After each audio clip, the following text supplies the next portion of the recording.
Oh, Vicki, are you on yet? Okay.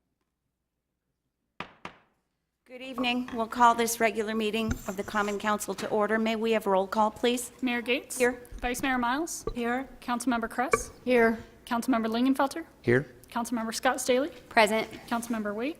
Here. Councilmember Yocum. Merry Christmas. We have a quorum. Okay. Thank you. The invocation this evening will be given by Peter Ernst of Family Bible Church.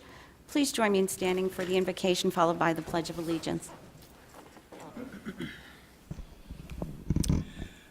Father God, we thank you for the beautiful day that you've given to us. We love living in Arizona, and we thank you for this wonderful city and for those that serve us.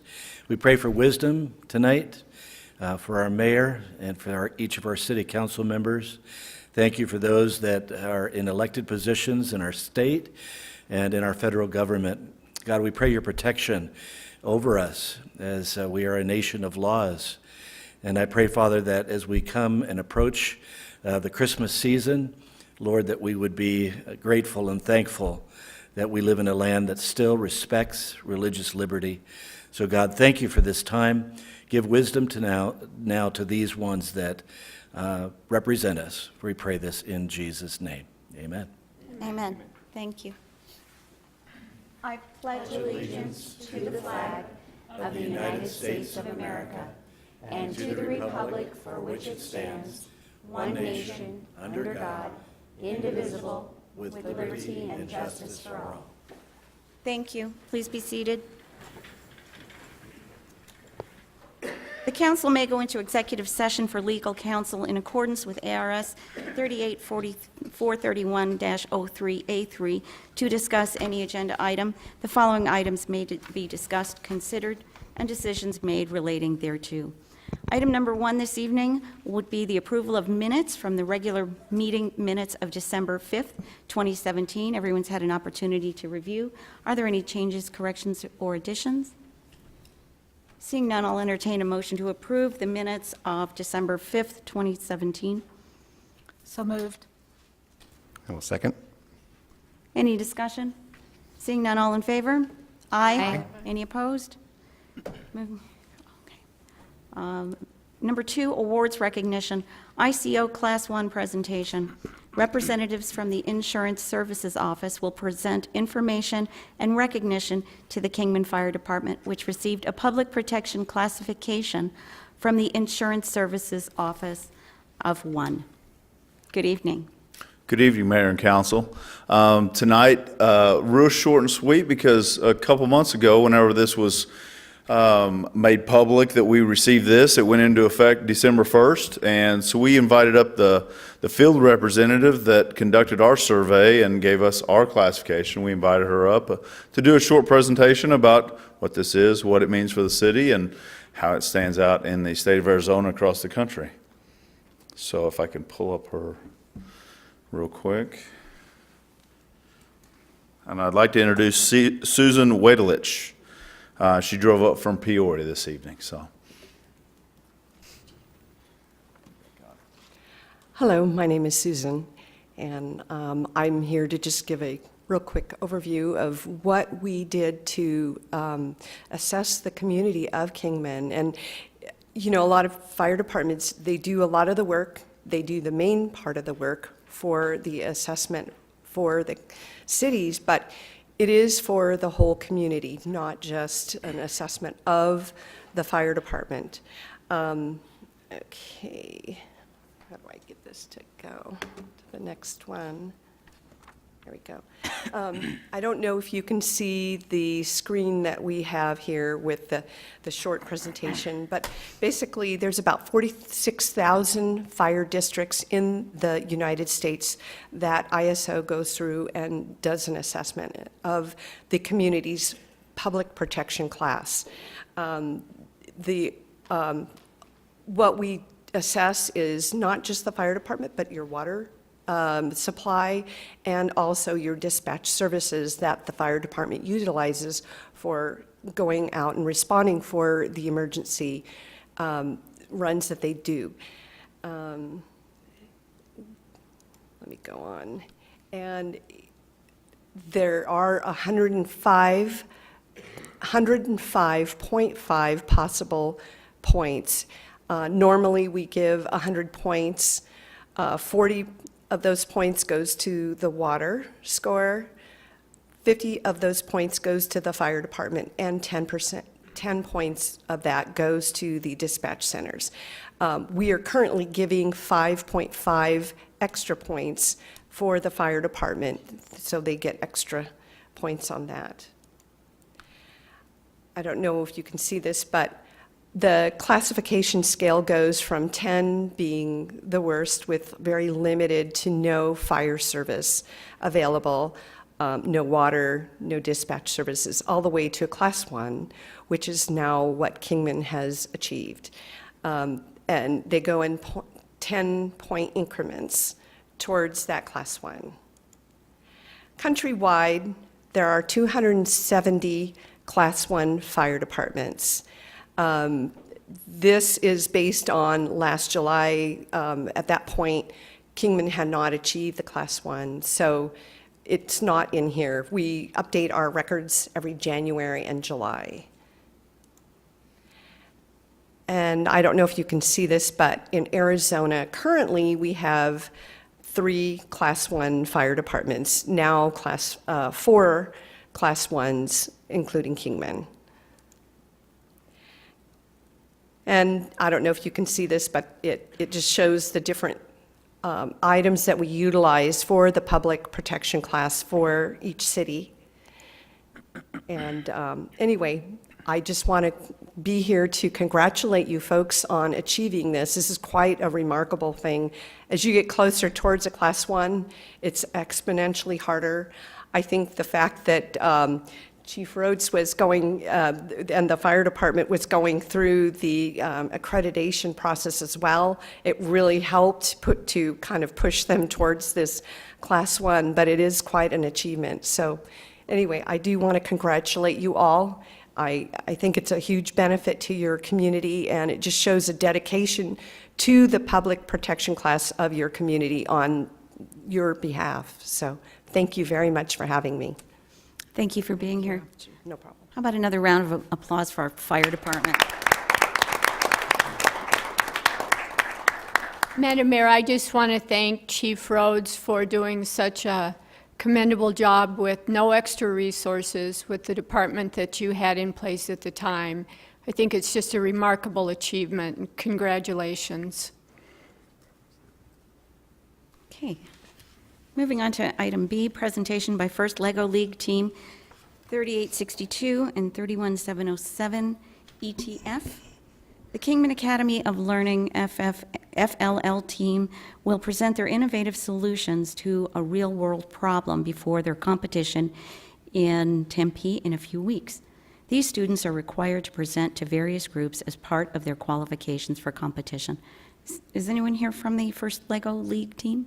Mayor, it doesn't appear that they're here, so we'll follow up and see if we can reschedule them for Okay, January. We might have or had a perhaps we can miscommunication. take them a little later in the agenda if they show up.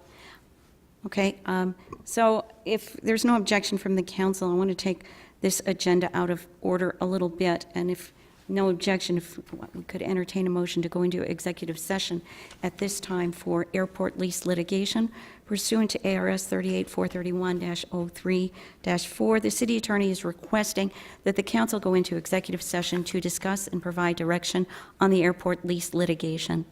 I move we enter executive session. Second. Motion and a second. Any discussion? Seeing none, all in favor? Aye. We'll be back briefly.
most of us here?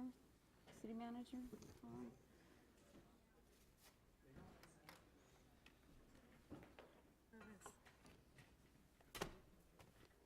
We'll reconvene the regular city council meeting at 6:32 PM. We're going to move on to item 3, call to the public, comments from the public. Those wishing to address the council should fill out request forms in advance. Action taken as a result of public comment will be limited to directing staff to study the matter or rescheduling the matter for consideration and decision at a later time. Comments from the public will be restricted to items not on the agenda, with the exception of those on the consent agenda. There will be no comments allowed that advertise for a particular person or group. Comment should be limited to no longer than 3 minutes. Mr. Randy Perry?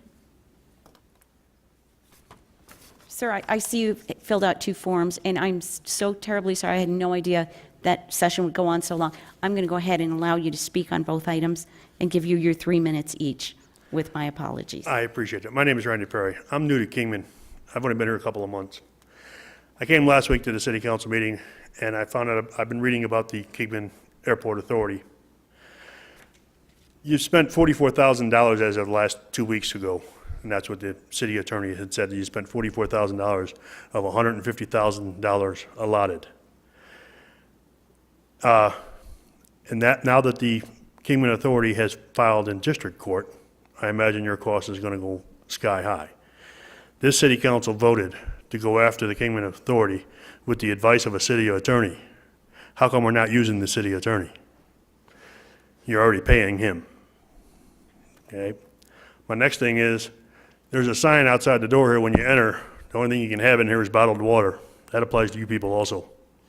I see a couple of you don't have that. Same rules apply to you as apply to us. We bitch and moan about Congress not obeying the rules that they imply on the rest of us. That starts here. You guys need to abide by the same rules we do. On your recycling thing, on my next item on the thing, your pilot program, it's a great program to start. My only concern is, you said you allotted $40,000 for a pilot program. It's fine. You're selling the items, which is, no one mentioned last week or 2 weeks ago, what you hope to gain from that, besides reducing your landfill. If you're going to be selling the products you're recycling, what is the monetary amount? Are you going to recoup your $40,000?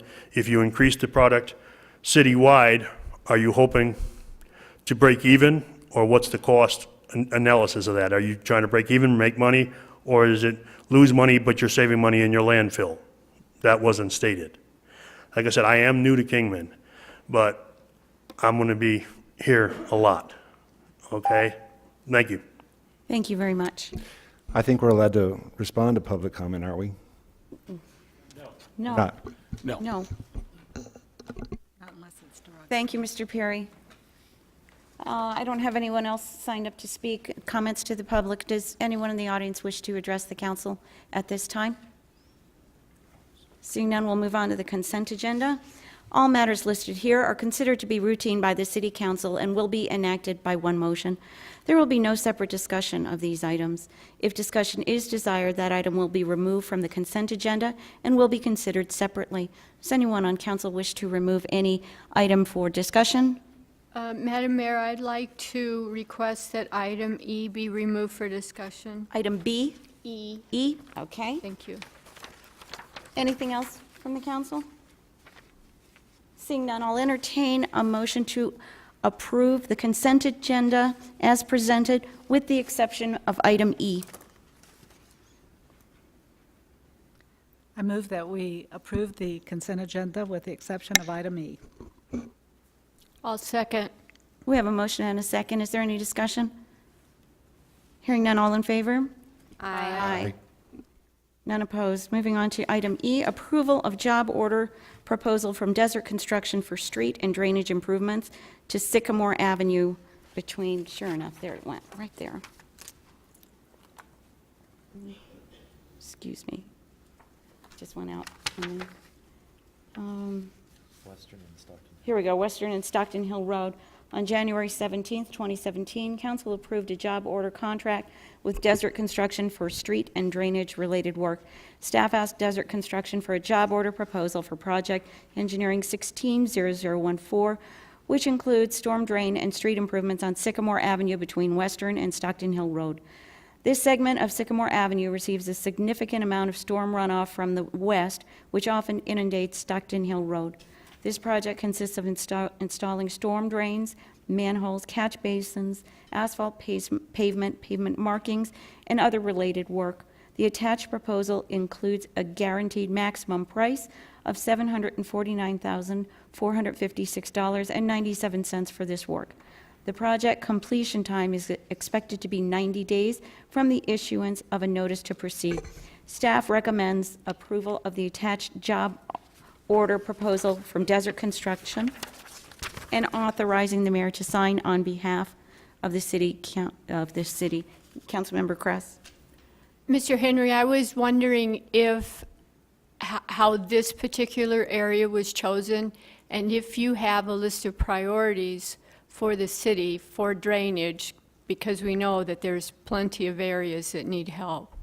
Certainly, yes. So a few years back, there was a drainage plan that looked at this particular area west of the Kingman Hospital as a result of some flooding that the hospital incurred, as well as the Stockton Hill Road, which gets inundated with drainage during the intense summer storms.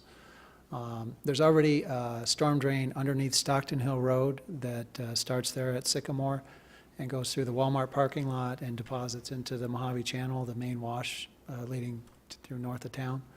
So this project will connect into that storm drain, intercept a lot of the runoff, and there's further plans to extend this further up Sycamore between Western and Manor, as well as on Western itself, south to Beverly. So this is kind of what I would say phase one of a multi-phase plan. We are also looking at other areas. There's a project that was just approved on the consent for Gates Avenue drainage that involved flooding of some houses. So when it comes to priorities, that's kind of what we look at, houses that are flooded. In this case, the hospital backup generator almost got flooded a few years back, so this project eventually is going to help solve those problems. There is a priority list. There's a document somewhere with the list of priorities as funds become available. Well, generally, that's our 5-year capital improvement plan. And Correct. We do have a pretty full list of flood control projects on there at various locations around town. Thank you. So, yep.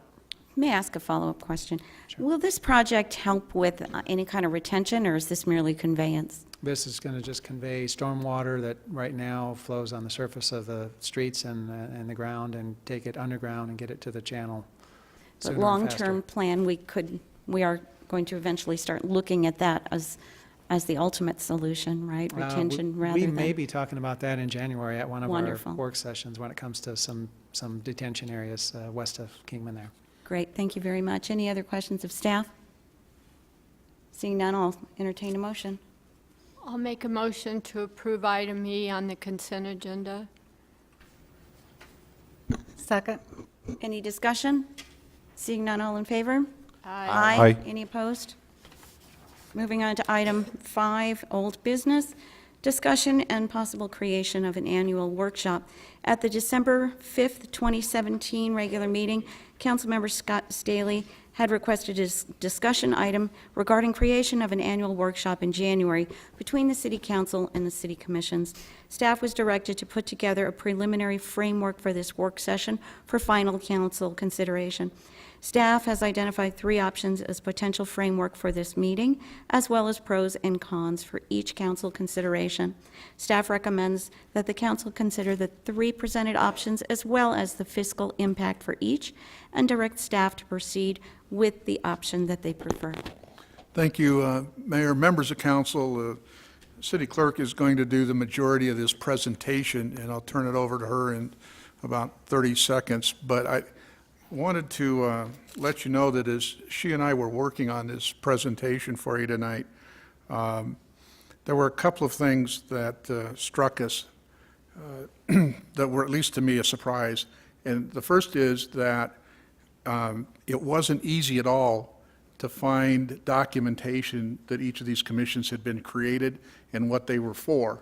So it makes this workshop conversation a little more challenging than I thought it was going to be 2 weeks ago when I said, sure, we'd be glad to help you on that.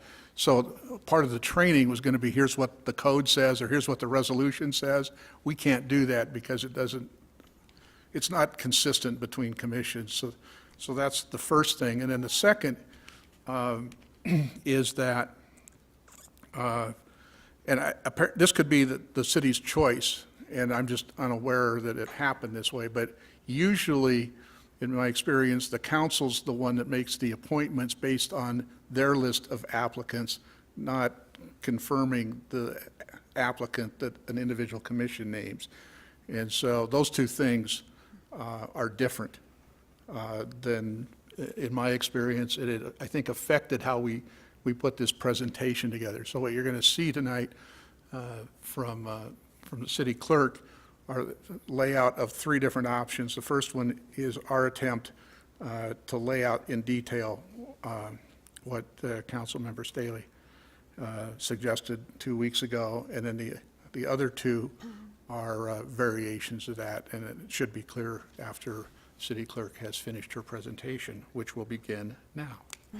All right. Sydney. Thank you. Good evening, Mayor and members of council. So the purpose of this is to establish a framework for an annual meeting between the council and the commissions that they appoint to define their goals and objectives for the coming year. What we will need from council is the scope of work, which boards and commissions are to be involved. Is this just going to be the regular meeting commissions, or does this include the meets as needed boards? The overall goals of the workshop, which is to create a usable framework for the coming year and for them to use going forward. What specific training is to be provided, what roles are anticipated by staff and council liaisons, and the budget. So this is just a quick list of our current boards and commissions. Our commissions simply meet regularly, our boards meet as needed.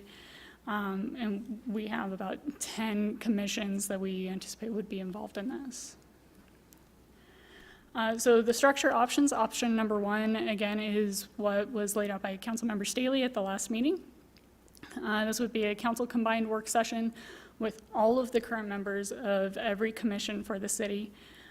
This meeting would begin with a review of commission rules, open meeting law, parliamentary procedure, and then each commission would have what we viewed as kind of a breakout session, kind of like a conference, where they would go into their individual procedures, review their meeting times, their objectives, and kind of build their goals for the coming year. And then the commission would set their final goals and priorities with the council at the end.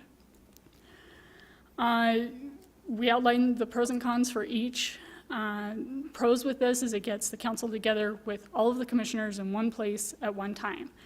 Everyone attends, everyone gets to hear, everyone gets to participate, and everyone leaves knowing what their commission's goals are for the coming year. Cons are the facility.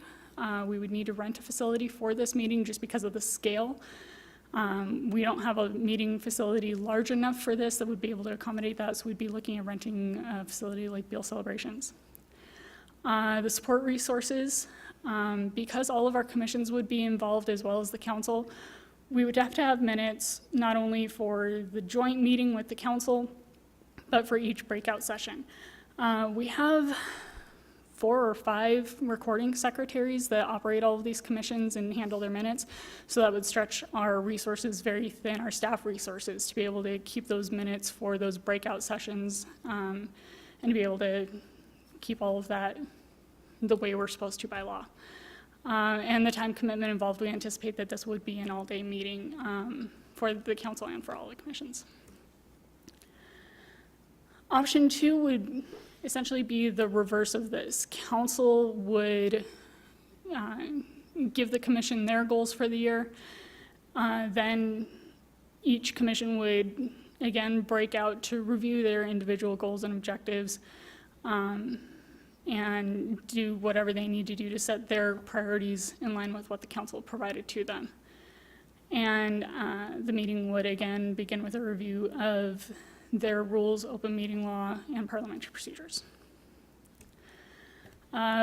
Again, pros for this are similar to option one, gets everybody together in one place at one time. Everybody hears what the council is expecting. Everyone leaves knowing their goals, and there's less support staff required for this.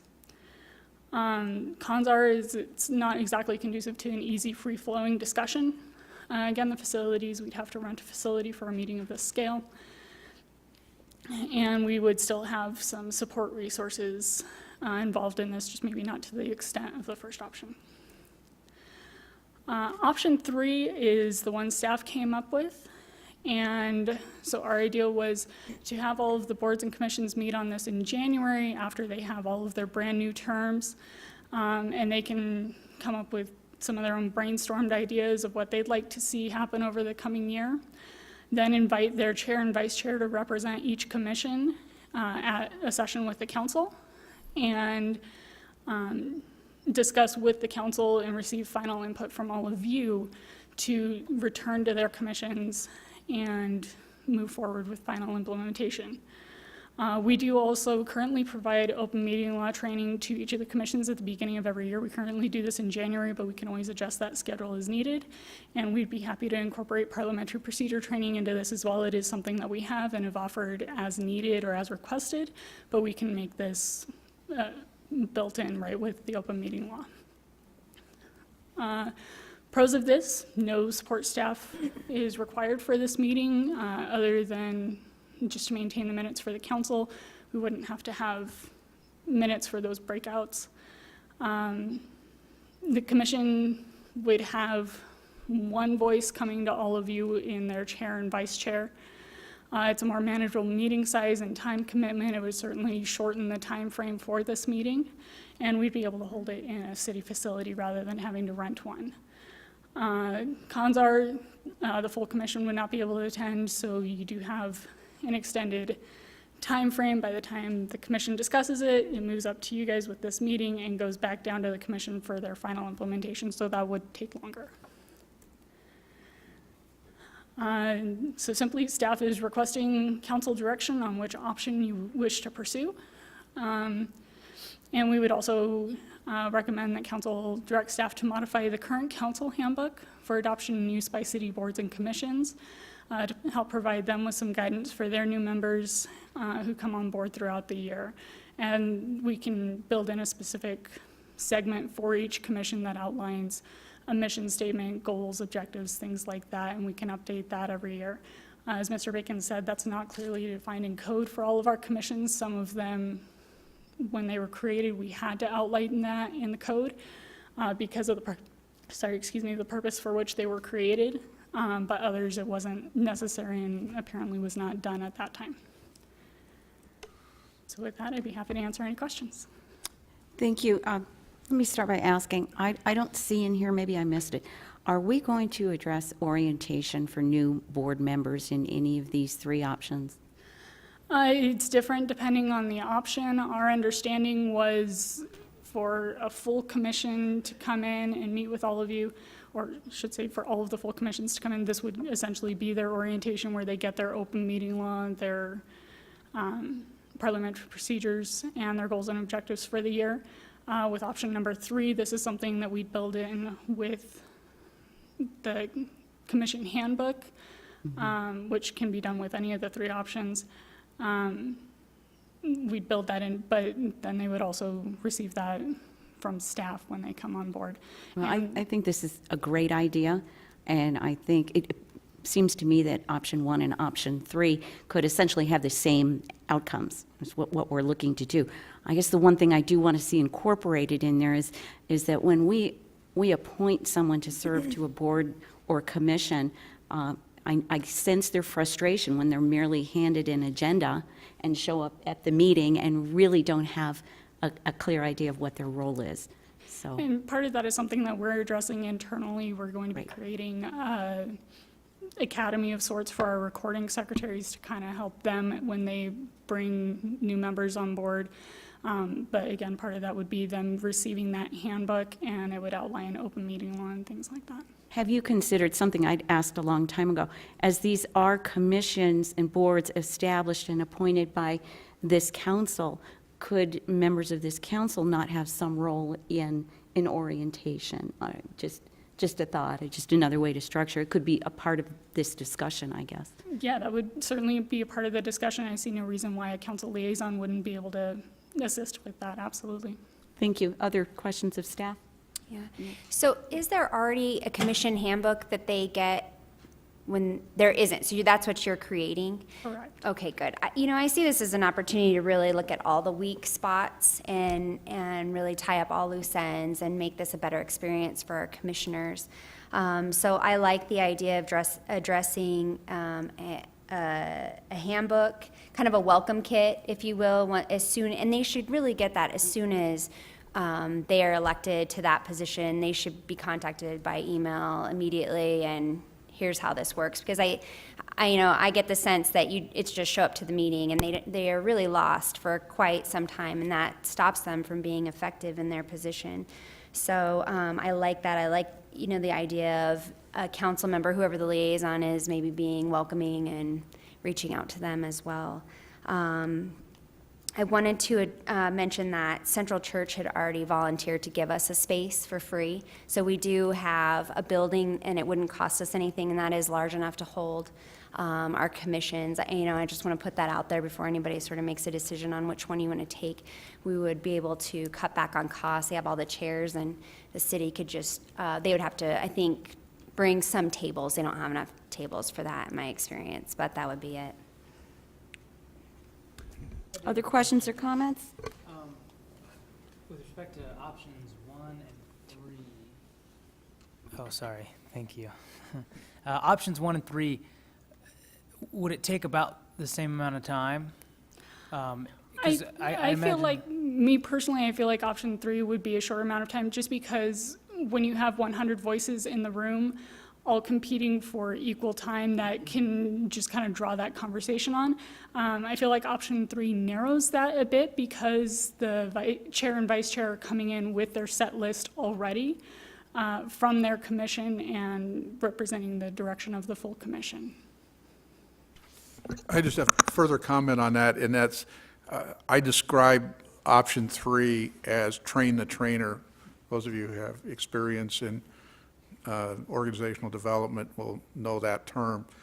And so the trainers that are being trained are the chair and the vice chair. And so there's an implicit next step, which is they go back to their own commissions and bring in the other members. And so the total time to get what we're trying to get done on option 3 is actually longer. The advantage is that you get the leadership of the commission in a room, and there's a relatively small number of them. And so it's logistically, for managing the meeting, it's an easier meeting to manage than either option 1 or option 2. I imagine, the logistics behind getting that many people in a single spot on a specific day might be difficult for a lot of commission members, as they have whatever obligations they may have. But I wonder if maybe if the vice chair or the chairman, for option 3, were unable to attend, they could send another representative, just so that there's, 2 representatives from the commissions to. Absolutely, and since this is going to be a yearly meeting going forward, we can have a set date, second Saturday of February or whatever the council decided, so that they would know ahead of time and be able to build that into their schedules. And so again, if the chair or vice chair were not able to attend, the commission as a whole could elect somebody to go in their place. I think there's an expectation on the part of staff, certainly with the first 2, and probably with the third one as well, that this is a Saturday session, not a weekday session, or an evening session. It doesn't work in the first 2 for an evening session at all in our mind. So that's Saturday for sure. And the third one, just because of work schedules and the volunteer nature of the commission members, probably makes sense to try it on a Saturday as well. So And if this is going to be a yearly thing, I imagine the effectiveness, I mean, I really like the idea of, you know, individual orientation for the new members. Once they're oriented and they kind of have, you know, their footing, at that point, a refresher with 2 members from the commissions, I kind of like that, you know, they can bring to the I guess the table what they discussed in their commissions and all these things, and then, you know, they can get whatever direction. With option 3, taking more of a train-the-trainer point of view on it, it does allow us with the parliamentary procedure to get more granular with the chair and vice chair on specifically how to run a meeting. What do you do if you have a member of the public who's being unruly? Things like that. That is really the responsibility of the chair and vice chair, and those responsibilities do change every year as they elect a new chair and vice chair. So it would be a new refresher training for them. Other questions? Yeah, first of all, I just want to thank Jamie for putting this on our agenda. It's long overdue. I've got just a few thoughts. I would agree with everybody that these are all volunteers we're talking about, and I feel very strongly that each new commissioner should receive a new commissioner orientation to, day one or in that first week. Second, I think that option 3, when looking at all 3 of them, logistically would probably be the easiest to schedule, and to get deeper into it with just the chair and the vice chair, I think there's some value in that. With option 1, you would almost have to stay a little broader. I also feel that both as the city council and all of our city commissions, all of our goals should in some way, shape, or form progress the goals that were set in the City of Kingman General Plan 2030 that was voted on by our citizens. And the reason for that is to make sure that we're continually moving the city forward. So I feel very strongly about that. I'd like to see the chair and the vice chair of each one of our commissions come to the meeting prepared to discuss with us, jointly setting those goals for 2018. I think that's a good idea. And I'd also like to know, what support and what resources do they believe that they are currently lacking that they need in order to accomplish and achieve those goals for 2018. I mean, if we're going to do this, let's make sure that we leave the meeting with some set goals that are going to further our general plan and that we can report on at the end of the year. And then that will give us somewhere to kind of start the whole process again this time next year. So with options 1 and 2, the idea would be that they would receive that at the meeting when they have their breakout session, be able to discuss that, and then return to council to make sure it's along what you guys are thinking. With option 3, they would be discussing that at their January meeting when they have their own internal discussion, and then have their chair and vice chair represent that to all of you, and council can tweak that, modify it, make sure it's aligning with your goals. With all 3 options, we envision the timeline would be for option 3, the commissions meet in January, meet with all of you in February. With options 1 and 2, we anticipate that they would meet with you in February anyway, after you guys have already set your goals for the coming year, and then build their goals into what you have already set. So that way, you guys aren't scrambling, trying to figure out, well, what are we trying to do? Where are we trying to go? That way, that discussion would have already been had. Other questions? Yes. Yeah. So I, of course, prefer option 1. And I want to let you know that I'm not choosing that because I'm not being respectful of our commissioners' time. It is a Saturday. But I have spoken to commissioners from EDMC, TDC, the Clean City Commission, and Historic Preservation about this. Not all of them, but I've talked to individual members from each group. Everyone was excited about doing this, coming together as a community of commissioners, having a discussion, cleaning up, mission statements, making sure that everybody's on the same page, they know what they're supposed to do, and they really like the ideas of creating these goals. And I think that if we're all there together, I just see this sort of coming together as more of a city focus. We're just creating an environment to encourage that community and that focus, and what are we going to do in 2018 to empower these commissions. My concern is that option 3, while it is easier, I would use the example of playing the game telephone. We are having a separate commission meetings, and then you have 2 people coming back and relaying the information of what were those goals, what are the priorities, what do they want to do. We're training these 2 people, and then they have to go back and they have to give that training to the commission. And in some of these cases, when we talk about open meeting laws, parliamentary procedure, it is pretty technical. And what if a commissioner has questions that, they're not able to have addressed in that training because now we've got 2 people that have just received the training and they didn't think to ask that question. So, Councilmember, if I can address that, yeah. The city clerk's office would still be providing that training to the commission. So we would be there to answer those questions. And then myself and Carl have always made ourselves available anytime commissions have any questions on that. But that is something we already provide annually. And again, parliamentary procedure we've done as asked, but we can certainly build that in with the annual training. It's just a couple of additional minutes, but we can get more granular with that as the commissions need it. I see. Thank you. Vice Mayor Miles? Option 4. This is a lot to surround, and we have a lot of new commissioners coming in, and they probably don't know which parts of the general plan apply specifically to their commission necessarily. And during that orientation, they need to understand, I do think the general plan is really important. If they know we have segments in there that apply really to what you're working on, that package needs to include those portions so that it hones it down for them. Also, any league information needs to be included in there, because I'm sure there's league information on how to be on a commission. But with respect to the logistics, it seems to me like utilizing the commissions. First, we're going to meet in January and start discussing our goals. And so that's going to happen. We're going to have those. And that's something they can hang their hats on. But it seems like it would be good for them to meet as commissions because of resources, maybe with our staff, and hone out some of their thoughts prior to having this larger meeting.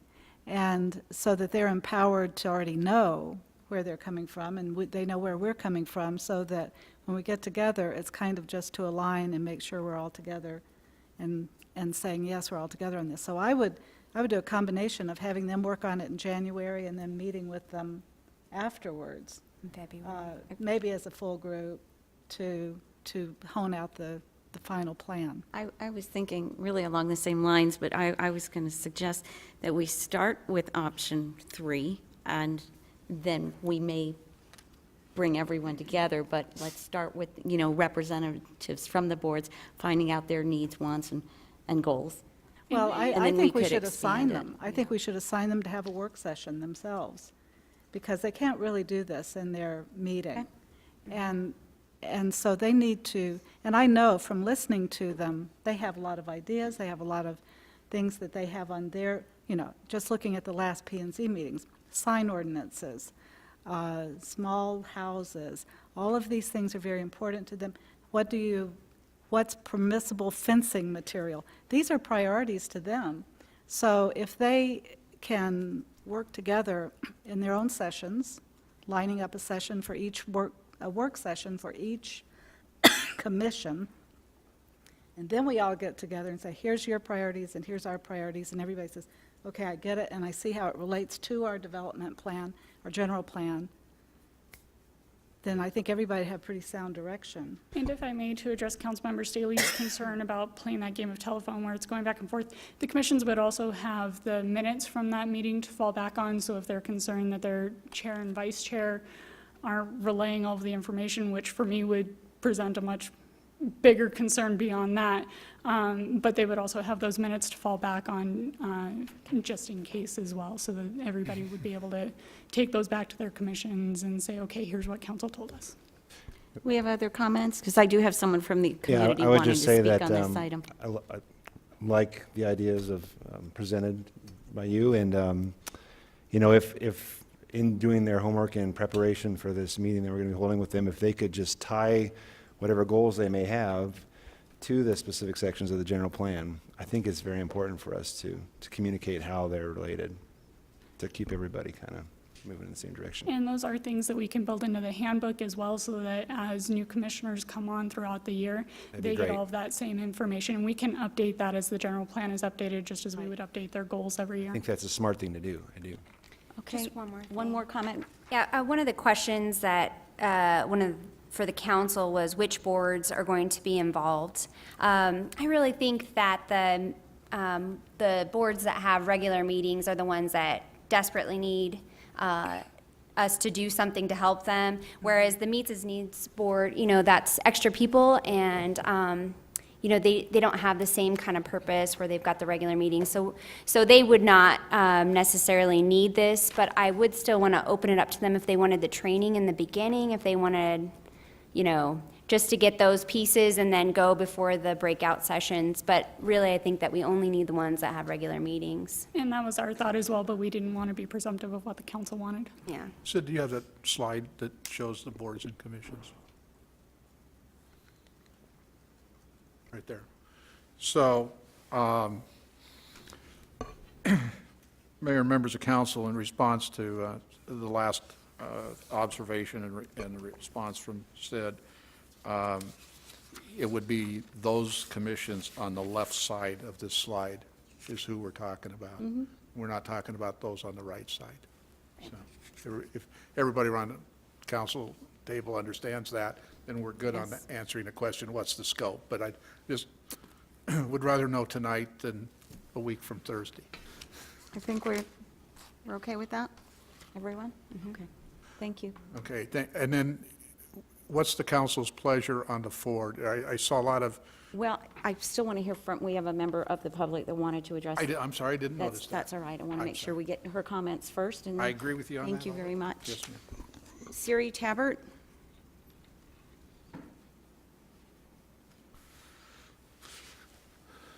Thank you for your patience. I want you to forget me. I'm Siri Tabbert. I'm a vice chair of the Transit Advisory Commission and a resident of Kingman. I just really appreciated the discussion and detail in the discussion tonight. I tend to agree with option one and a lot of things that Mrs. Scott Staley stated as far as having everybody there all at the same time hearing the same things. I think that's really important. And I'm sorry that, there's going to be some expense to this. It's really too bad. Hopefully, we don't have to do it annually, but we are kind of behind what we need to do with the commissions. So we really need to do that now. I also agree with what Jen Miles said about kind of waiting till after January. Actually, Transit Advisory has a pretty full agenda for January, and we're very lucky because we've been able to set goals and restructure our commission a little bit during our own meeting times. So we know this is possible to keep up on these goals and agenda items. And actually, in January, we want to go ahead and sort of amend our bylaws to reflect the need to have this structure. So I'm just glad to say that. I would be more than happy to participate, though. As far as the parliamentary procedure, that's really needed. Also, the recording secretary, and I know our city clerk mentioned that, we need the recording secretary to be well-versed in parliamentary procedure to keep these meetings in line, because we can't always, I hate to say it, we can't always police ourselves, I guess. But that, and the other thing I noticed as far as onboarding, which again has been significantly lacking for everybody. Our commission is lucky. We've, had a pretty good onboarding practice. They were called in to sign, I believe was what I call is like the city loyalty oath, and sign up and get really set up to be a commissioner at that time. So again, Transit Commission is fortunate in that regard. But I just noticed, I attend all the historic preservation meetings, or as many as I can. All the commissions, they're on the left. I've gone to all of them, and one thing I noticed is that commissioners, and especially new commissioners, are not aware that staff and council members are there to talk to them, you know, via appointment or whatnot at any time. I mean, a lot of them just don't know that. The things that they say, well, we don't know, we don't know. Well, they need to ask, because everybody's been really helpful, and that has to be conveyed in the onboarding process. And that's all I needed to say. Thank you. Thank you. Thank you very much. Okay, more discussion from council? I just had one more thought as I was listening to Siri speak.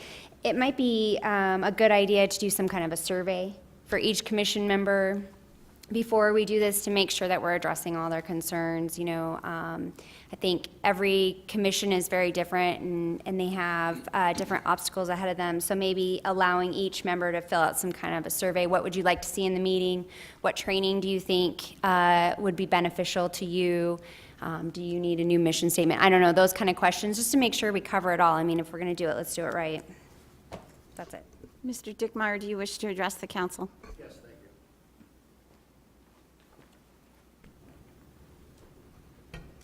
My name is Doug Dickmeyer. I'm a citizen of Kingman. I just got a question because I don't know. Will these be open to the public? Sure. Yes. Okay. Yeah, I was not sure because you're worried about space and everything else, and I just was wondering, and it wasn't mentioned, so I just wanted to check. Thank you. Thank you. Do you have anyone else wish to address the council on this item? Oh, I want to turn this back over to the interim city manager. You've heard some suggestions here tonight, but now I imagine you're looking for action here? Mayor, members of council, in addition to the 3 that staff presented, Vice Mayor Miles has laid out, I think, a clear 4th alternative, which the city clerk, I'm sure, has all the salient points of, should you choose that. And so we would ask the council to indicate which of those 4 options you would ask us to undertake, and we'll get about that first thing in the morning. And then we'll go ahead and incorporate some of those suggestions in form of a motion as well? Right. Okay. Correct. Thank you. Do we need it? Yeah, well, is there any further discussion? Hearing none, I'll entertain a motion. I move that we adopt option 4 as presented, with the addition of consideration of the additional comments such as the survey and certainly the inclusion of the general plan components. I'll second that. Any further discussion? We have a motion and a second on the floor. All in favor? Aye. Aye. Any opposed? That was clear? Yep, we're Yes, fine. okay, thank you very much. Moving on to item 6, new business. Approval of the fiscal year 2018-2019 budget calendar. The fiscal year 2018-2019 budget season has begun. Where did the year go, right? Yeah. Okay. The budget calendar has been drafted by the city, for the city council to review and ultimately approve. The budget calendar being presented includes all dates that affect the city council. Staff is also proposing to hold a compensation plan work session in February, but a date has yet to be selected. Staff recommends council select a date and time to hold the compensation plan work session and approve the budget calendar with the selected date included. Do we want to take these in 2 parts after you're done with discussion? I thank you, Mayor Gates, members of council.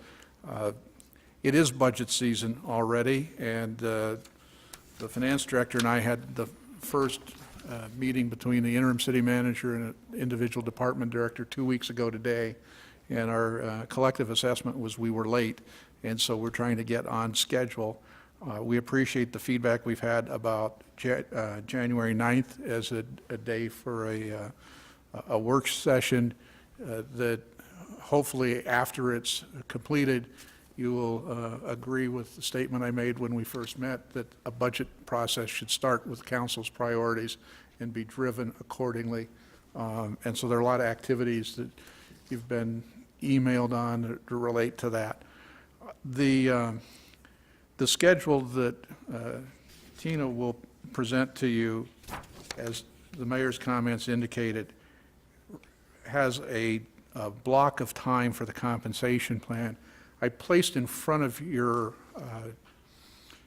individual microphone locations another paper copy of the calendar. It might be helpful to kind of follow along as she goes through that, because you're going to find out, for instance, that while we would think that the compensation plan could be done in February as a separate meeting, you might choose to do it at a regular work session off here, knowing that that's probably going to be the only item you talk about. Similarly, we showed May 10th and May 11th as blocks of time separate from regular council meetings. You may wish to consolidate that, or go ahead with what Tina's recommending. And I think I've pretty well taken everything you had to say and condensed it into an extended remark. How's that? So gonna here's say Tina thank to you make. very much. This is her formal presentation that says, we'd like you to consider and adopt this budget calendar. So I would like to go over the dates just real quickly with you. So January 9th, as you are aware, is the council priorities and policy work session. And then we have scheduled sometime in February the compensation plan work session. We have proposed 2 dates for that. One is, as Mr. Bacon stated, not during a council meeting, which is February 28th, and I think it's from 9 to 10:30, I think is what's in the communication. Or if you wanted to hold it during a council session as a work session, or a council meeting as a work session, we could do that at the February 20th meeting. So one of those options, or any other option that works with your schedules, but those are the 2 that we're proposing this evening. And then moving down to the May 3rd date, that'll be the date that the preliminary budget document will be delivered to you. You'll have about a week to look that over, and then we'll move into our half-day budget work sessions. The structure of those will be very similarly structured as last year's, where you'll meet with the individual departments, the finance department, and the city manager. The delivery of the information will be a little bit different, and we have taken into consideration the request that public safety and streets will be moved to the front of those schedules. So they'll be the first departments that you will meet with. And then the adoption of both the tentative budget and the final budget will take place in June. So I wanted to be sure that before you approve the calendar, you understand what the dates are. And then looking at the February compensation plan work session, I don't know what you would like to do best, and if you'd like to just approve it as is for now and then wait until the next agenda item, which is to talk about the restructuring of those council meetings, holding the work sessions first, we can certainly maybe wait to do that at that point. Do you have any questions as far as the budget calendar is concerned? Thank you. Any questions? I'm good. How's everyone else? I'm good. Thank you. Everyone okay? As far as the 2 options for the compensation go, I would prefer to do a non-regular council meeting Work session? work session. So I would prefer option 2, Wednesday, February 20th from 9 to 10:30. 9 a.m. to 10:30. You mean it's the 28th? Yes. Yeah. What did I say? It said the 20th, which is, Right, I'm sorry, then yeah. yes.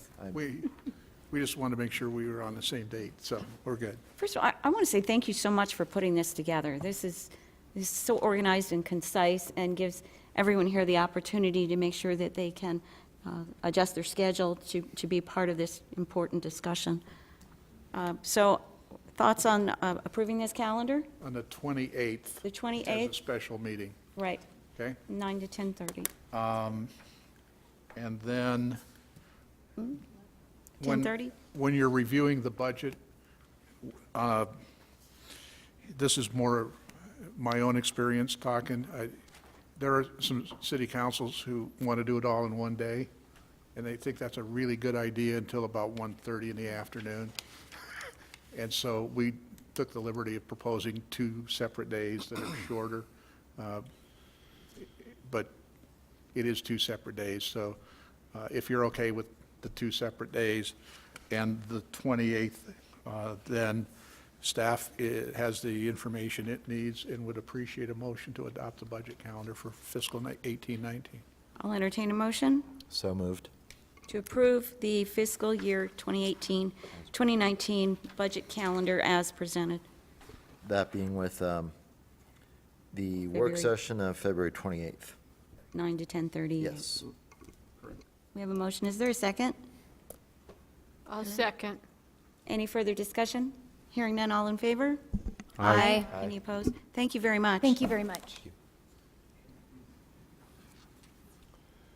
Moving on to ordinance B, under new business. Where'd that go then? Ordinance number 1846, discussion and possible action amending City Code Article 216.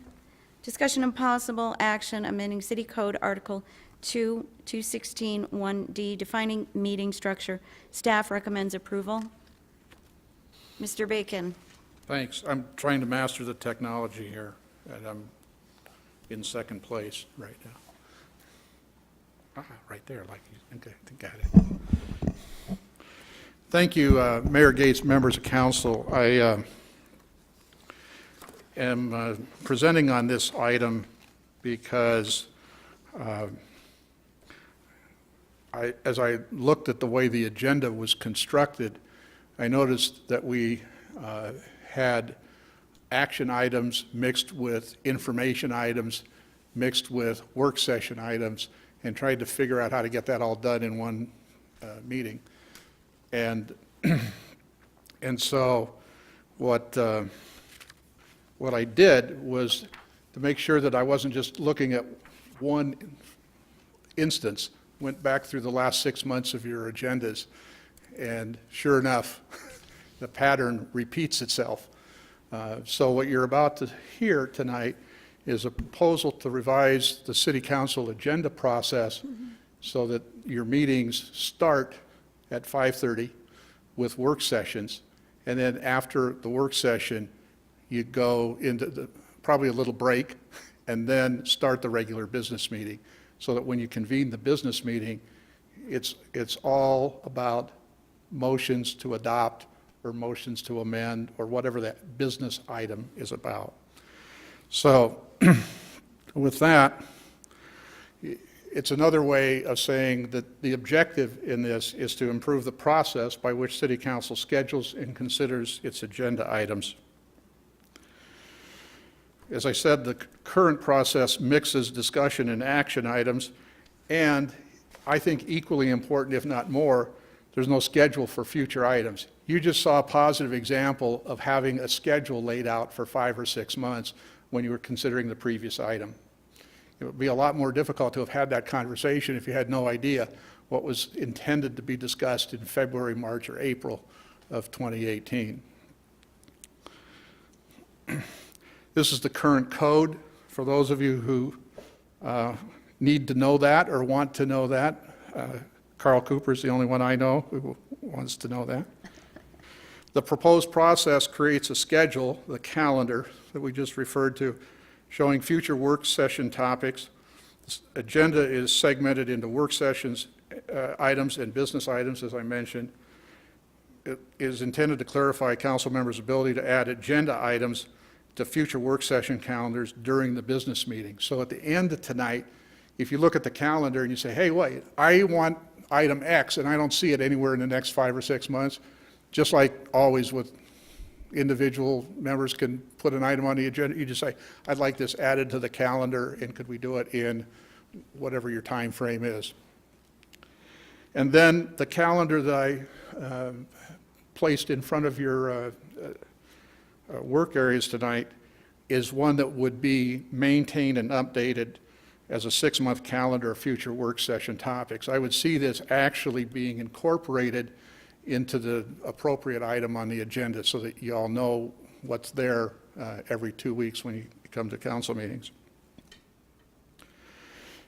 This is a slide that I constantly coach and counsel staff members never to use. There's way too much, verbiage on this slide, but what it does is take our last meeting 2 weeks ago and goes through and says, if we were working on the proposed agenda, this is what would have happened. And so the work session, same topics, but you would have started there and gone through them all, taken a break, then done the business meeting. To help start the discussion on the calendar, I asked staff to identify work session topics that they thought they would need in the future, which is what this slide shows, and then they put it into this calendar.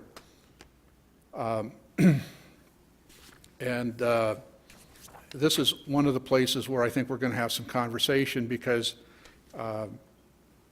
the placement of each item by the time of the year is obviously subject to change. So that's point one. Point two is a couple of these items, notably the downtown Wi-Fi, we don't have to do anymore, because as of last Thursday, the powerhouse has its own Wi-Fi now. So that can go away, and in its place, Judge Singer would like to be here to update the council about one of his programs. So that's an example of how substitution works. And then several of you have suggested that we rearrange the timing of some topics, notably the Economic Development Organization and the I-40 interchange update. In addition, I mentioned to you 2 weeks ago that I wanted to schedule a water meeting with the council as an update to last year's meeting, and also talk about Councilmember Lingenfeller's idea about creating a commission dealing with water and recharge and sustainability. It turns out that the people who are going to be the presenter on that can only do that, well, not only, but the preferred date is February 20th, which, as you see, is the same date we have the economic development conversation scheduled. So the idea of the next part of this presentation is to hear from individual members of council and Mayor Gates about which topics you'd like to add, which topics you'd like to delete, if any, and which topics you think are in the wrong relative order in terms of the calendar. And so that's where we are. The next slide simply says, what do you think about the calendar? For those of you who are using the one I put at your desk as a free help, which is why I put it there, the downtown Wi-Fi item on the second can be replaced with the community restitution program. That's the program I was talking about with respect to Judge Singer. The proposals have been returned for the I-11 East Kingman, or I-40 East Kingman project manager, and so we would like some staff time for that, and we're suggesting the 16th of January for that to be added to those two items. And I already spoke to you about February 20th, and I would think that if we leave economic development on the 20th, that's going to be a long night. I mean, for the work session part, those are both substantive topics, and rather than try to do both, I'd suggest we might want to move the economic development topic. And I think those are all the possible rearrangements of the calendar that I'm aware of. Be glad to take feedback from the mayor and members of council at this time. Mr. Bacon? Yes. This current calendar, for the most part, reflects the priorities suggested by staff? It's a combination of what staff Has on the table. wants to bring forward for a discussion, and what they know the council wants to have brought forward in the next few months. So, for instance, on March 20th, it shows curbside recycling as an update. And the idea would not only be to have the update similar to what you had 2 weeks ago, but to kind of get an indication from the council about how long you want to continue the pilot program, and what the considerations are going to be for either ending it or expanding it. And so part of that, in response to your question, Mayor. Part of that's staff-driven, part of it's council-driven, because you obviously showed an interest in having the presentation 2 weeks ago.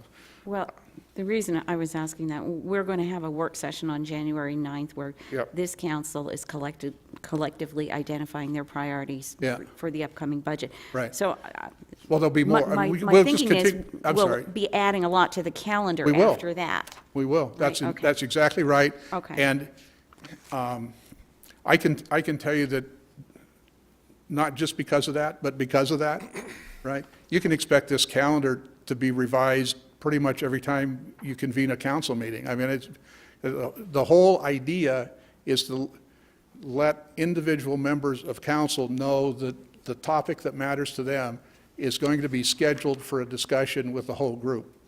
You know, and if I might, this is a little awkward for me to say probably 2 weeks in, but had we had had we had this system in place before tonight's discussion about the previous item, we would have been able to expedite the previous item by a couple of weeks, because we would have had the item scheduled, it would have been staffed out, would have been discussed, and council would have given staff direction, and away we'd go. Okay, and so it's nice, by the way, to hear positive things from the mayor and council about how this helps you, but I would be remiss if I didn't tell you it helps me as the city manager deal with the professional staff and make sure they know what they're supposed to be doing and be held accountable for doing what they're tasked to do. So it's a partnership, if you will, between the manager's office and the mayor and council to help get us focused and to have appropriate staff work on the various topics. So what you're asking of us this evening is to approve the budget calendar, understanding that some of these topics may shift and I'm asking you. and additionally I'm to asking you select a date?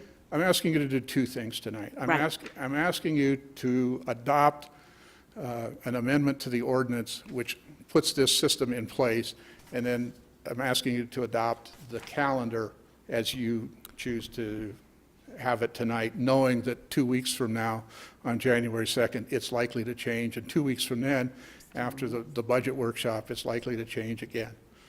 This is intended to be, I can't stress this enough, the calendar is intended to be a fluid document. The staff that's here tonight has heard this from me so many times in 2 weeks, they probably wish I wouldn't say this next. The way that staff properly staffs and prepares for a discussion item, i.e. a work session item, is different than the way staff prepares for a business item. Completely different.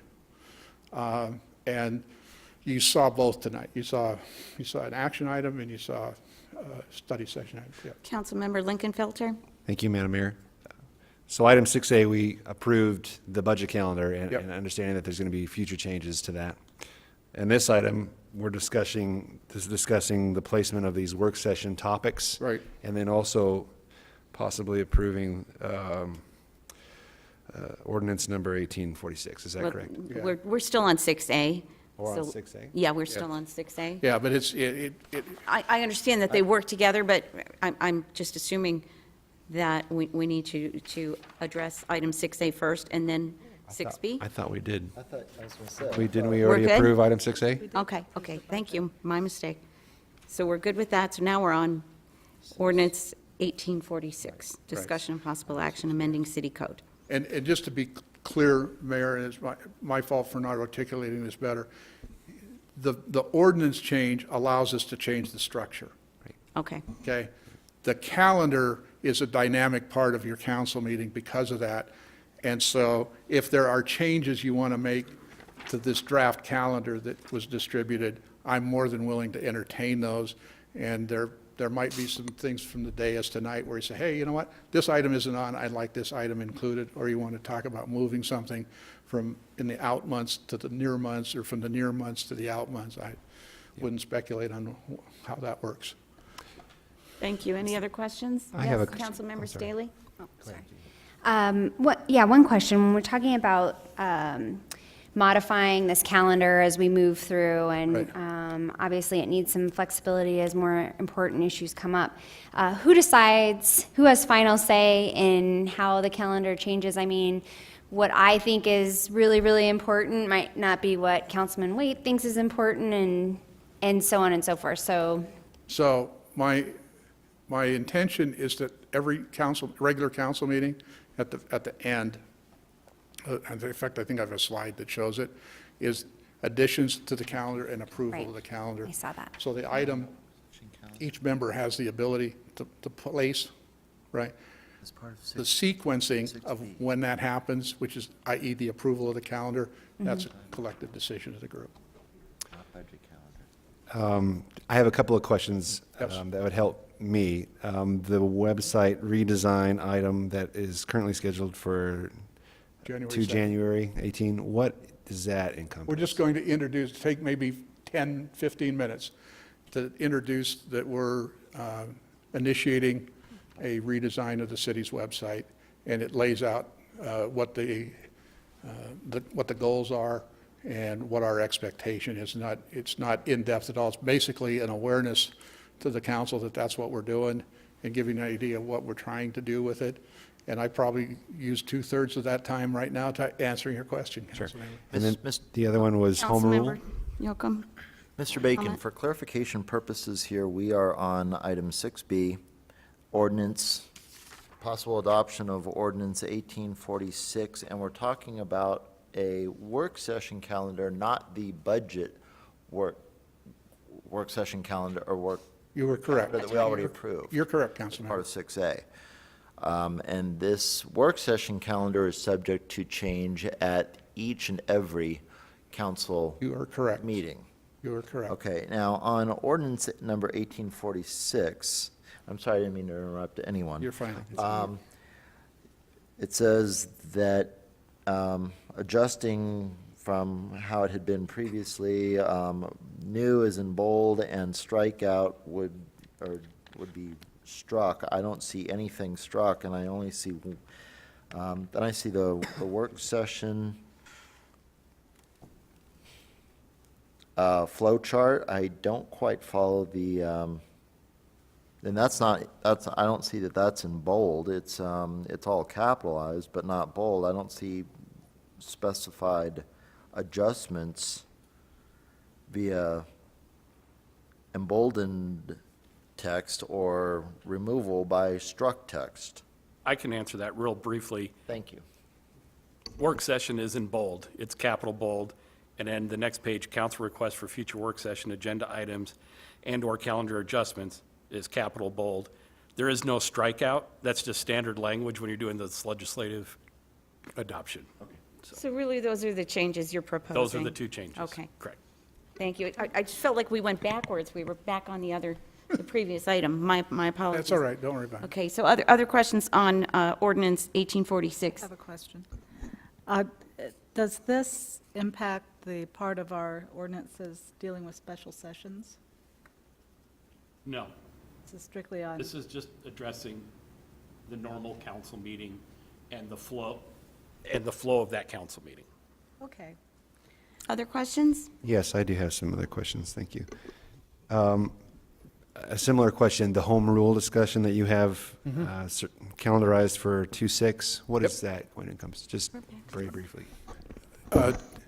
The city has a home rule election upcoming, and staff thought it would be appropriate for council to be aware of that, number one, and explain what the scope of that election means. So Mayor, can I jump in? I would describe it as informational, but go ahead, Carl. Yeah, I'm sorry.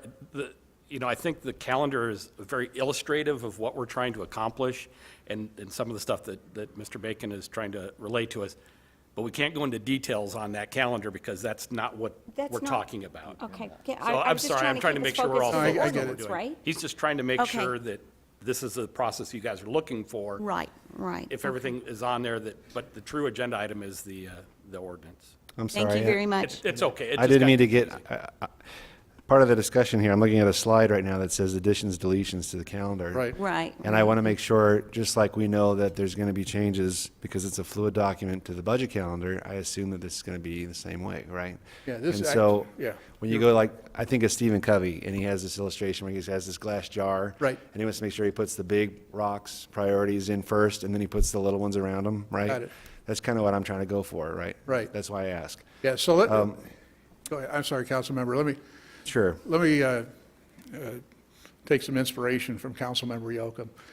We're about the ordinance first and foremost, okay? That's why, that's my number one thing to be here. That ordinance amendment, as the city attorney just outlined, is what gives us the ability to put work session items at the start of the business meeting and then of the council meeting and then migrate to the business meeting. And that's, and those two lines that he highlighted for you or reaffirmed for you is really what 1846 is about.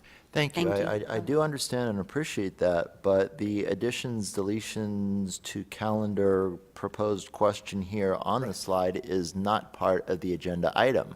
We can't really be discussing it as part of this agenda item.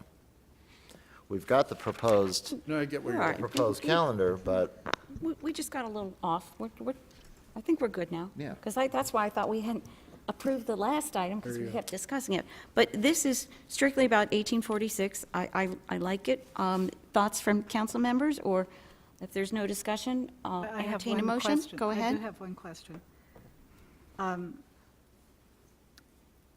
I'm perfectly willing to vote on the ordinance, but I do see this as an associated document because it is totally aligned with the structure that we're about to vote on. Right. So I just want to make sure I understand the process for using this. Is it to send the work session items request to you, or a request Yes. for reversion of some of If these? it's in between meetings, if you want to, say, I'd like to add this item, direct it to my attention. I'm glad to consider it and then reflect it when you see the calendar the next time. And I can simply say, this is from council member X who asked for that. But to make sure that there's no concern about how that works, I want to just reiterate that the way this is laid out, at each council meeting, regular council meeting, every member has the ability to do that themselves. They don't need to go through the city manager's office to get something on the calendar. Mr. Bacon, Thank you. I'm assuming part of this calendar as well is giving staff an opportunity to prepare information. That's exactly right. Thank you.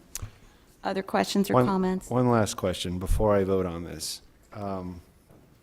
So when the council has its priorities discussion Yep, and vote on what the priorities are, the big main priorities, Yep. this will change. Is that right? I fully As far expect as, it to change. as far as might- bumping up issues? That's 3 weeks from tonight. It might not survive, that calendar in front of you might not survive Well, 3 see, that's weeks. a question for me, as a process question. So you have things like City Economic Development Organization, right? Right. And you have things like the I-11 East Kingman Interchange Project, you have things like capital budgeting process, and there are various places within the 6-month calendar. Correct. How do we, as a council, bump up items that may be a little more important in our view, and how do we bump things down that I may not see be as that. important? That's all I'm asking. That's a good question. I see that as part of the discussion at the end of the meeting when council members are asking to add things and also modify the calendar. So- We would vote. Huh? basi- And we- the we would vote. council in its entirety votes on the revised calendar, and then we go forward, and then we look at it in 2 weeks, and we decide whether we want to amend again. will that by itself need to be an agenda item for every meeting? My intention is adjust the to have calendar? that calendar as an agenda item for every meeting. Thank you. Other questions or comments? All right, hearing none, I'll entertain a motion. I'll make a motion to approve ordinance number 1846. I will second that. Any further discussion? Seeing none, all in favor? Aye. Any opposed? Thank you very much. Thank you. Okay. Moving on to reports, annual Christmas tree lighting. Staff will provide a report on the 2017 Christmas tree lighting, as well as information on changes staff is hoping to make to the event in 2018. All right, good evening again, and I will keep this brief. I know everybody's anxious to get home and start the holidays. I just wanted to provide some information on our annual tree lighting. There were a lot of new questions this year, a lot of new people involved, so just wanted to clarify some information and let you guys know where we're going for the coming year. So just a really quick brief history. This event began with the police department as a fundraiser for Special Olympics and some of their internal employee services. It was moved downtown in 2011. It was the 4th year of the event, and it was moved to help bring some more attention, get some more attendance, and also to incorporate it with the Parade of Lights and make it one big Christmas celebration rather than piecing it out so much. Several years ago, Unisource kind of became a sponsor for us. They don't necessarily sponsor us every year, but we do list them every year because they started with the light donation several years ago, moving us to LEDs. This year, this was our biggest event ever. We filled up all 4 corners of the intersection at 4th and Oak, and having been involved with the event all 10 years, that was very rewarding and fulfilling for me to see so many people out enjoying the event. Every year we do Christmas cards for soldiers. That is an actual card that people make that we do send to an organization that distributes them to soldiers. So that's something we want to continue for years to come. That's something that the Youth Commission helps facilitate, and I think something that they're really passionate about, and it's something that our community is obviously very passionate about. We also have live music that is always driven by volunteers. Most years it is Pastor Kent Simmons and Sarah Brady who perform that music for us. Last year we had a different group, but that is always volunteers, who we always like to thank them for giving their time to us. And KRMC provides our refreshments every year, so cookies and hot chocolate. This year wasn't as much of an issue because we had a very nice warm tree lighting. A couple of years ago it was snowing during the lighting, so it's always nice to have that and have that community participation. And then we also have Santa and Mrs. Claus through our Parks and Recreation Department. They're always wonderful and donating of their time. They always end the parade, and so it's always great that the families know that they can then travel up to the tree lighting and have a safe place to take their kids to see Santa. It does take 1 full week of staff time from our Parks Department to put this lighting together to decorate the tree, and that's in addition to the staff time for the clerk's office to put on the actual event, as well as from the Parks Department there with us that evening. But just to decorate the tree, it does take 1 full week, and Mike will be touching on that more in a few minutes. We did run into some struggles this year, and that is why we're bringing some changes for the coming year. The tree has outgrown in the 7 years that we've had it downtown. It's outgrown any city equipment that we have to be able to decorate it. So this year presented quite a struggle, especially given that we had some very strong winds the week that the Parks Department was decorating the tree. So it made it very difficult for them to get to some of the areas on the tree. And the tree can no longer really support the lights and equipment on it, and we're aware of the community support to make this a much bigger tree, much better lit. The problem is that tree will not support it, and we don't have the equipment to be able to do it at its current location. And thankfully we did have lights donated this year. Scott McCoy was gracious enough to organize that. It was a very welcomed and unexpected surprise. Staff was not aware that any of that was going on, so logistically we had to kind of scramble and prepare for that, but it was really great seeing that. And because of that, I don't know how many of you noticed from I-40 or how many of you travel I-40 coming down here every day or coming up from Golden Valley, but the tree is actually visible from I-40 over all of the buildings downtown, which I think is kind of a cool thing for us. So moving into next year, the event will be moving to Locomotive Park, as I'm sure some of you are aware from Mr. McCoy's article with the Standard. That is something that was presented by the Parks Department, just realizing the challenges that they faced this year and just the need to reinvent ourselves again. There is a perfectly shaped tree right across the street from the powerhouse that will be our official city tree, and it'll be able to grow with the event. It's not as big as the current one, but that's, again, a good thing. the Parks Department would really like to see this turned into kind of a winter wonderland and see if we can make that an attraction for both the community as well as our traveling tourists through the area. Mr. McCoy is spearheading those efforts to fundraise and get the sponsorships for the trees. And there are some logistical issues and some liability issues that we're working with Mr. McCoy on, that some challenges that the Parks Department is going to have to make, some infrastructure improvements and things like that.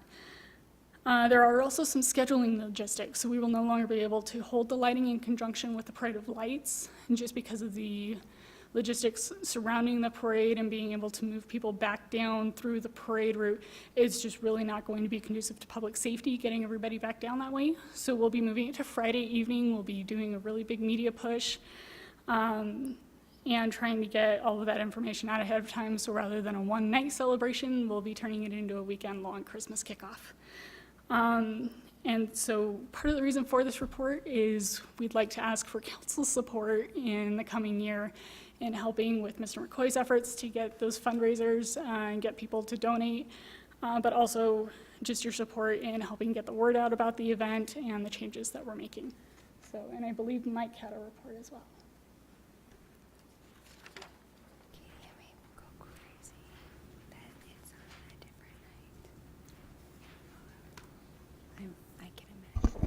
Good evening, Mayor and Council.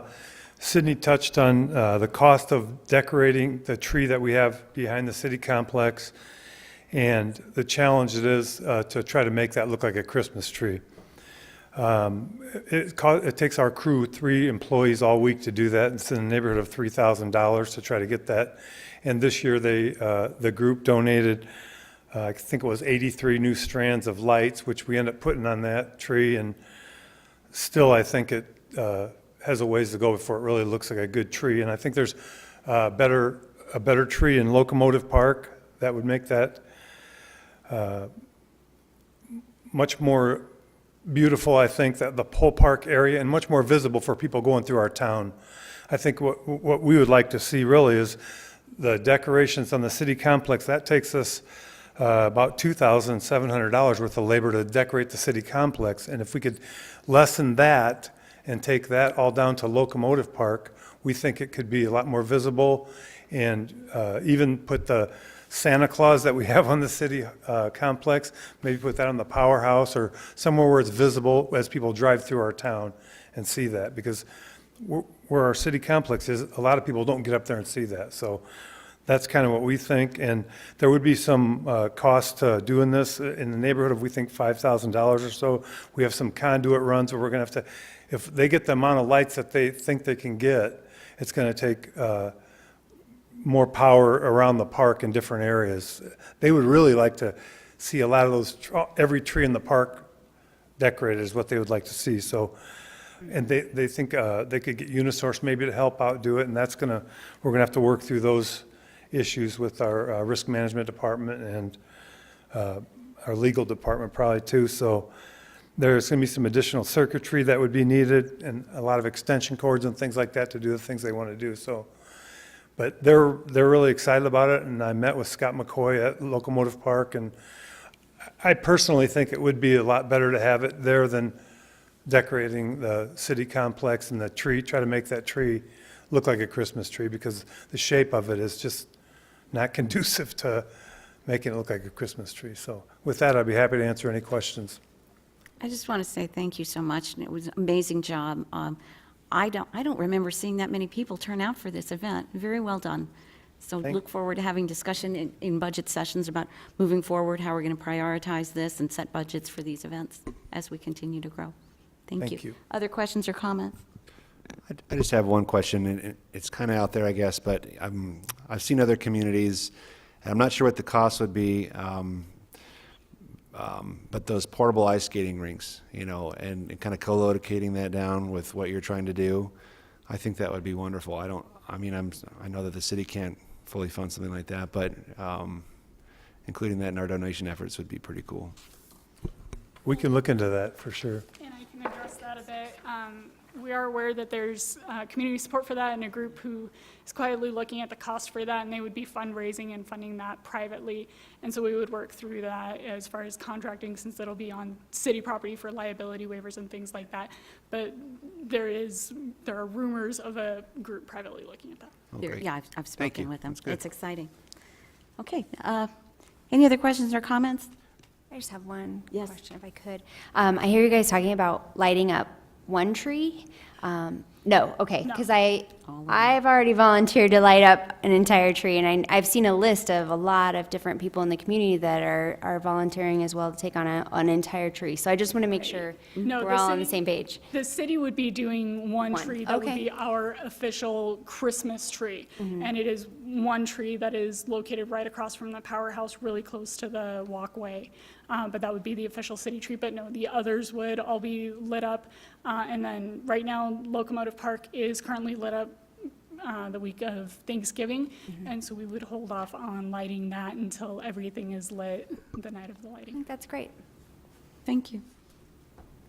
Thank you. Mr. Bacon. Thank you. Mayor Gates, members of council, I've been sitting here reflecting on item 6B, which I imagine had a broader scope than we actually wrote, which is why Councilmember Yoakum's point was exactly on point. And so it was not my intention to preclude the discussion about how we agendicize things on the calendar. So the makeup for that is that it will be an item on the work session January 2nd, so that all of us can have the conversation that I was trying to lead without having the item posted on the agenda. So my thanks to Councilmember Yoakum, and my appreciation to the rest of you who are trying to talk about items on the calendar, which we will do in 2 weeks. Two other things. I have had a lot of questions over the last couple of weeks about the Travator Hill paving contract, and I would like to publicly announce that staff expects that work to be done this week in time for Christmas, and that the striping of that newly surfaced street will include 2 bike lanes, 3 feet on each side, plus whatever the distance is for curb and gutter, which is officially not a travel source, but usually gives people the comfort of knowing that they don't have to be right there. So that's the update on that project. And then we spent a lot of time tonight talking about the budget and priorities. And I get this next question probably more than anything, and I just wanted to take a minute to say that the staff recommended budget in the spring, in May, will include all of the revenues that are currently authorized, which means the 2.5% that's been here, plus the 0.5% for streets, plus the 0.5% for capital. And so anyone who says that that's not our intention hasn't talked to me about what staff intends to recommend to you in May of 2018. So I'm sure we'll talk about that a lot on January 9th, but the headline is that we're going to go forward with the 2018-19 budget based on what I just said on the revenue side, and I wanted to make sure everybody knew that. Have a great holiday. Thank you very much, and I really appreciate you hitting the ground running the way you have. And as we've segued into announcements, are there any announcements from council this evening? Anybody? Go ahead. I would just like to wish everyone, all residents, community, a very, very merry, safe, happy holiday season and a productive new year. Look forward to seeing everyone back January. I think we all echo that sentiment. Well said, Councilmember Yoakum. Having said that, I'll entertain a motion to adjourn. So moved. Second. All in favor? Aye. Aye.